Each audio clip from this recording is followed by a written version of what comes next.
Hi everyone. So today we are going to be talking about the battles that defined the Civil War. Um, so the Civil War began with the Confederate attack on Fort Sumter on April 12th, 1861, just over 156 years ago. And there were a lot of events that defined the Civil War, not just battles, but today we're going to go over a few of the big ones that really helped the North gain their victory. So when South Carolina seceded from the Union on December 20th, 1860, United States Major Robert Anderson and his force of 85 soldiers were positioned at Fort Moultrie near the mouth of Charleston Harbor. On December 26, fearing for the safety of his men, Anderson moved his command to Fort Sumter, an opposing fortification in the middle of the harbor. While politicians and military commanders wrote and screamed about the legality and appropriateness of this provocative move, Anderson's position became perilous. Just after the inauguration of President Abraham Lincoln on March 4, 1861, Anderson reported that he had only a 6-week supply of food left in the fort, and Confederate patience for a foreign force in its territory was wearing thin. On Thursday, April 11, 1861, Confederate Brig Gen PGT Beauregard dispatched aides to Major Anderson to demand the fort's surrender. Anderson refused. So the next day at 4:30 a.m., Confederate batteries opened fire on Fort Sumter and continued for 34 hours. The Civil War had begun. Anderson did not return the fire for the first 2 hours. The fort's supply of ammunition was not suited for an equal fight, and Anderson lacked fuses for his exploding shells. Only one solid shot could be used against the rebel batteries. At about 7 a.m., Union Captain Abner Doubleday, the fort's second-in-command, was afforded the honor of firing the first shot in defense of the fort. The firing continued all day, although much less rapidly since the Union fire aimed to conserve ammunition. The crashing of the shot, the bursting of the shells, the falling of the walls, and the roar of the flames made a pandemonium of the fort, wrote Doubleday. The fort's large flagstaff was struck and the colors fell to the ground, and a brave lieutenant, Norman J. Hall, bravely exposed himself to enemy fire as he put the stars and stripes back up. That evening, the firing was sporadic, but an occasional round landing on or in Fort Sumter. On Saturday, April 13th, Anderson surrendered the fort. Incredibly, no soldiers were killed in battle.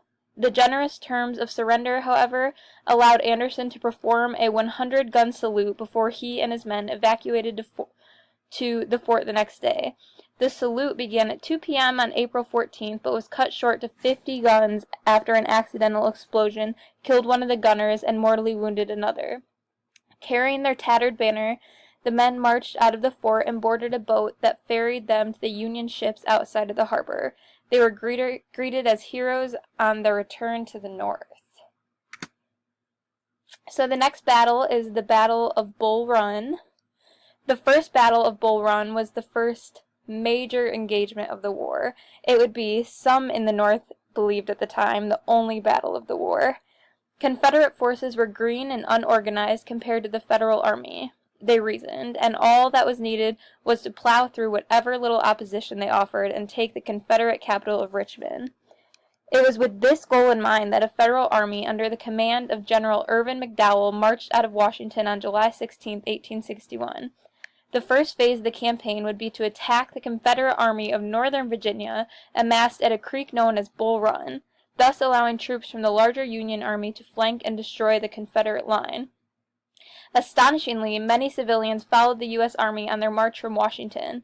Expecting a speedy and decisive Union victory and the quick restoration of the country, they didn't want to miss out on the action. Citizens, some in fancy carriages and packing picnic lunches, hoped for an entertaining expedition. Instead, they would get a terrifying reality check. The battle that erupted on July 21st was messy, disorganized, and brutal. McDowell's Union forces consisted of a large number of volunteers who had yet to acquire the discipline and communication skills needed to execute military commands. The Confederates, under the command of General PGT Beauregard, were no better and much fewer in number. At one point, superior Union forces broke the Confederate line and sent them into retreat, but reinforcements under the command of General Thomas Jackson reinforced, stopping the Federals in their tracks. This earned him the legendary nickname Stonewall Jackson, and rallied Southern troops to mount a counterattack.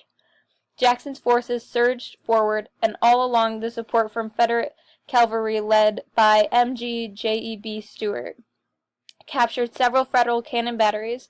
Forced from the field, the Union Army retreated back to Washington, their throng of stunned civilian onlookers in tow. The First Battle of Bull Run is significant because it severely altered the perception of how this war would unfold, for both the public and federal government. Like an underdog boxer, the Confederate Army of Northern Virginia had sent its opponent to the mat in round 1, making it clear that this would be no easy knockout. Indeed, the Civil War had many rounds to go before a winner emerged. The next battle is the Battle of Glorietta Pass. The far western reaches of the United States were still young and unsettled at the time of the Civil War. The issue of slavery was a major point of contention as the western states and territories took shape. Heated debates raged both in the East and West between those who would wish to see the West free and those who wanted to expand slavery to new parts of the country.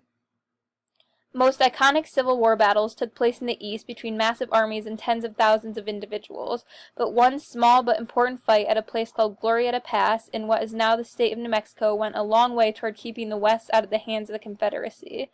Soon after Southern states seceded from the Union, a part of the New Mexico Territory broke off and allied with the Confederacy, known as the Confederate Territory of Arizona. The significance here was twofold.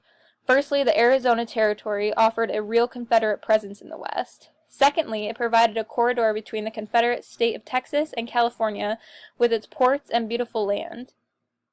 A Confederate force called the Army of New Mexico, made up largely of units from Texas, began to march toward California and the Colorado Territory, winning several battles along the way. It's important to remember that the Union Army, as well as the United States government, had their hands full with fighting in the East at the time.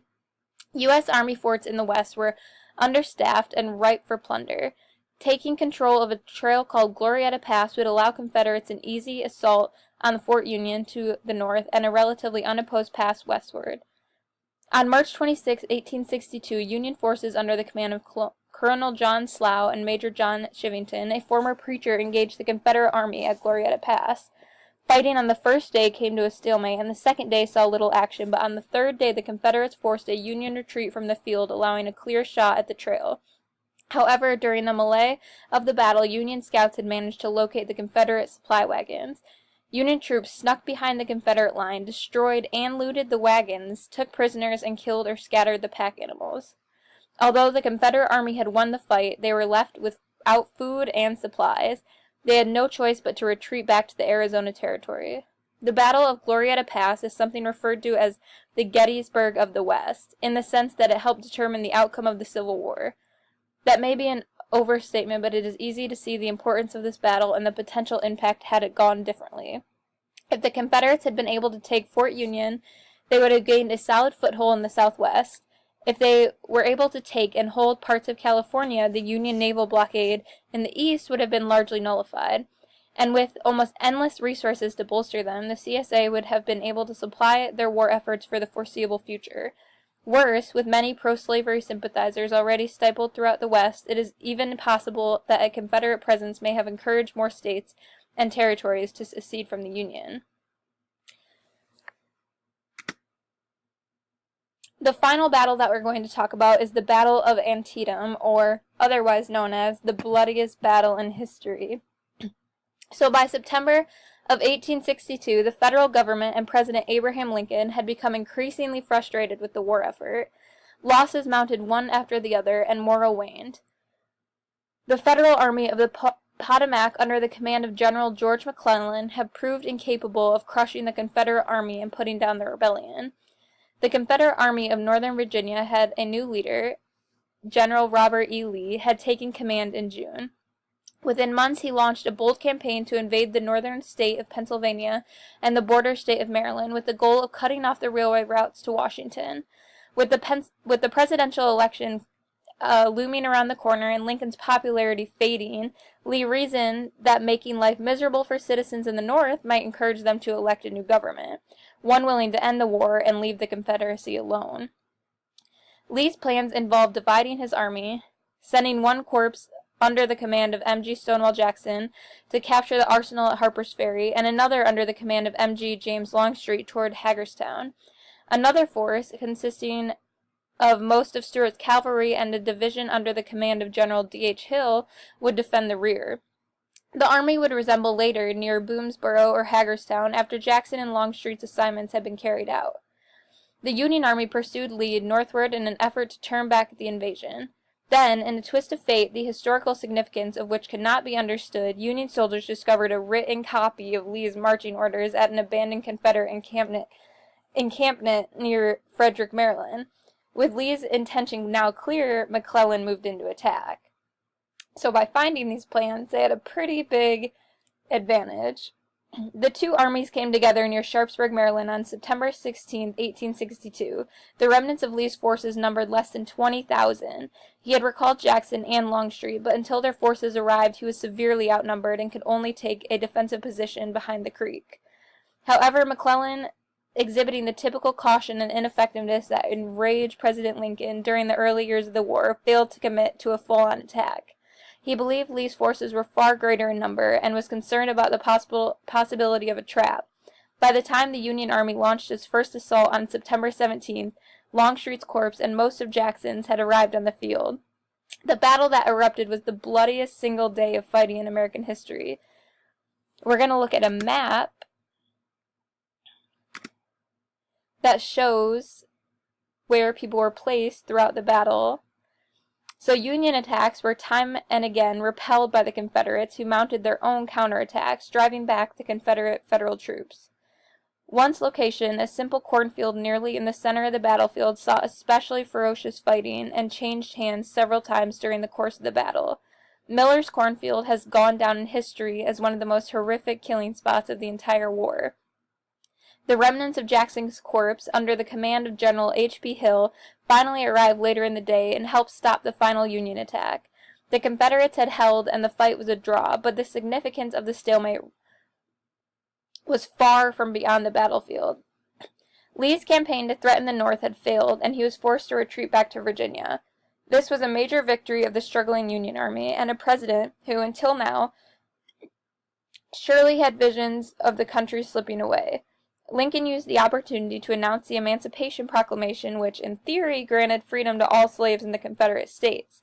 Still, he was furious with McClellan for not pursuing Lee and destroying the battered army of Northern Virginia. Lee remained a powerful force to be reckoned with, and he would return to the North in another invasion attempt soon. But, as we know, the North is who won the Civil War, not until April 9, 1865, when General Robert E. Lee met with General Grant in a humble citizen's home near the town of Appomattox Courthouse, Virginia, and formally surrendered the forces under his command. So these were a few of the battles that made a big impact on the Civil War and ultimately led to the victory of the North. Thank you for listening to my PowerPoint. Sorry it was very long.